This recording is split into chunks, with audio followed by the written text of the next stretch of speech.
When I was in my early 20s, God gave me a vision. I was standing and looking through a chain link fence, and on the other side of this fence, probably about 10, 15 miles in, there was this city, and it was beautiful. Imagine like Dubai in like 2075, right? Futuristic. Every pleasure that this life has to offer, this city had it at the absolute max capacity. And as I stood there taking it all in, it was like being able to see all of life's pleasures without the gross parts. Being able to eat all of the richest and finest foods, but without all the damage that it does to your body. Being able to participate in the most lewd physical acts that you could possibly think of without all of the problems that are associated to that. You could almost imagine it as like pleasure without consequence. Like every pleasure a human being could possibly desire or imagine, but all of the consequence had been stripped away from it. And it was all available in this brilliant city with flying cars and beautiful colors and just things that are the peak of human invention. And so then I felt a prompting of the Holy Spirit to turn around.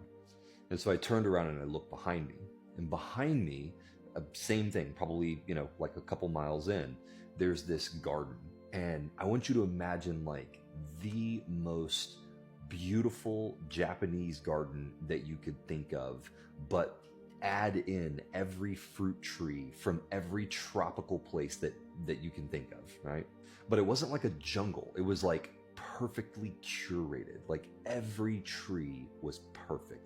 Every fruit looked perfect. Every part of this garden was perfect in ways that you can't even imagine. It had, like lagoons that were a color of blue that were incomprehensible.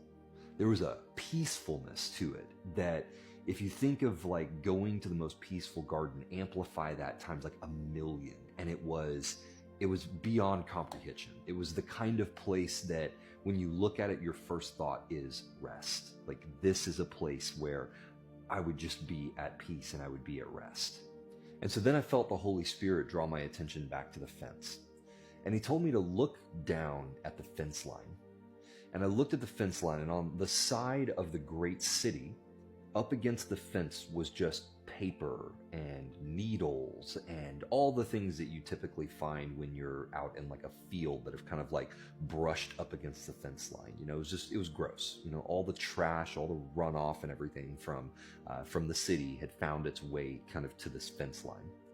And then I looked down on the other side, on the side of the garden, and up against the fence were weeds and just overgrowth. And, it wasn't pretty like the garden. It was like all the area that was completely unkept, and it was all built up kind of against this fence, vines and stuff, growing up through it, but not in a kept way, in just a kind of an uncontrolled and gross way. And I felt like that's when the Lord said to me, Dev, what you got to understand is when you sit at the fence of sin and salvation, you end up getting the worst of both worlds. You would be better off being entirely worldly so that at least you get to enjoy the little bit of time that you have while you're on this earth. I've been thinking about that vision a lot lately. This was in my early 20s when I had this. And the reason I think I've been thinking about it is that, when you get deeper in life, you start having kids, you start having a family. What ends up happening is life begins to pull on you. When you're young, the struggle is between worldliness and godliness. But when you get older and you have a family, the struggle becomes between the natural responsibilities and concerns of life and following and walking with the Lord. And I realized it's the same fence, just at a different phase of life. As we age, our priorities change, our lives grow and expand, and the walk that we had with the Lord at one point may not look the same at a different point. There's always a fence of compromise in every situation of life, in our work, in our families, in our diets, in every part of our life. There is a fence of compromise. And sometimes we sit at that fence out of desire because we want the thing that's on the other side, but we don't want the consequence. And sometimes we sit at it out of exhaustion because we're just so tired, because life is just taking it out of us. And we just don't have the energy to press all the way in one direction or another. And so we're just kind of holding on to the garden as best as we possibly can, but ultimately we're still sitting by the fence. And so if that's you right now, I just want to encourage you that you get the worst of both worlds when you sit by the fence.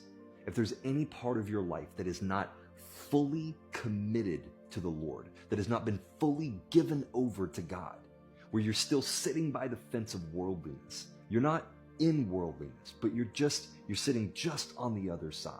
You're getting the worst of both worlds. You'd be better off to push all the way into the Lord so that you get the full benefit. And whether it's due to exhaustion or whether it's due to desire, it doesn't matter. Whatever it is, I just want to encourage you, get off the fence. Get off the fence. There's nothing good there. You're truly getting the worst of everything. And God's heart for you is that you have the best